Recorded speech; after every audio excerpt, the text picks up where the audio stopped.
So some of the new weapons that we have in Gears of War 2 include the Scorcher, which is one of my personal favorites. It's essentially the flamethrower from hell. It is basically the most beautiful but deadly flamethrower ever conceived in a video game. Then we also have the Gorgon, which is a locust burst pistol, which is tremendously powerful and also very heavy. And then we also have a shield that players can wield, and they can carry that around and deploy that. You can actually carry the shield with the burst pistol and kind of use that as like a 1-2 punch. And then we have a poison grenade that players can use for area of denial in order to kind of throw this nasty, noxious cloud out. So in Gears of War 1, we had the ability of using a grenade for grenade tagging. So we found that it would be more interesting to actually take that idea of grenade tagging an opponent and actually apply it to the environment. So now you can actually take any of our 3 grenades, the poison grenade, the smoke grenade, or the frag grenade, and you can actually attach it to a wall. And you can use that sort of as a proximity mine so that if any time an opponent goes by, the grenade will go off. One of the cool things in Gears 2 now as well is we added this concussive force to a smoke grenade. So you can actually knock somebody down and disorient them briefly with a smoke grenade. It's a great new addition to the gameplay. One of the features of Gears of War 2 is this idea of portable cover. We have it both in the shield that you get to carry, the idea of the meat shield, a feature that sort of led to meat flag, this idea of being able to hold somebody as a captive and defend yourself while they block the shots for you. One of the big things about Gears 2 is just not just relying on the static cover that's already placed in the world, but being able to carry cover with you and move with cover as it moves through the level. So in the first Gears, the chainsaw, the Lancer, was a wonderful weapon, and players would cut each other up and they had a great time doing it. But we never really got into the whole idea of if 2 players came at each other with a chainsaw, what would happen? It was essentially random who won.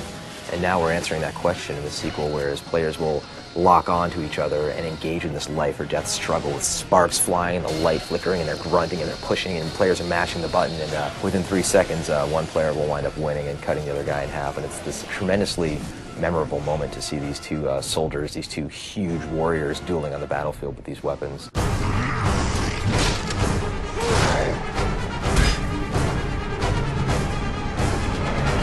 In Gears 2, when you knock somebody down but not out, first of all, they can try and crawl away from you.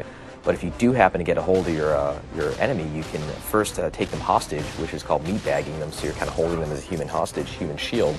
You can also finish them off by then breaking the character's neck and dropping them on the ground. Or if you want to, while the foe is crawling away, you can hit the Y button to do an execution. And there's all sorts of crazy ones, from using the long shot sniper rifle like a sledgehammer, to using the torque bow to popping the enemy's head off, to climbing on top of them and just beating the crap out of them.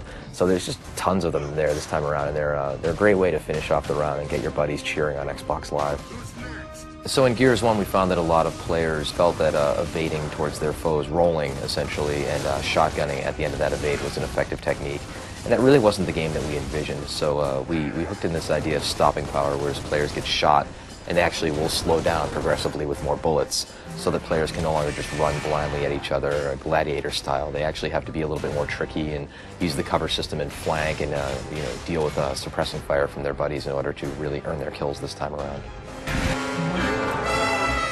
Gears 2 is bigger, better, and more badass, and the multiplayer most certainly shows that. We have amazing new game modes. We're shipping with at least 7. We have great new multiplayer arenas. We have nasty new weapons, grisly new executions, a larger scale of the multiplayer, and I think players are going to be pleasantly surprised with the complete package that we're delivering for them.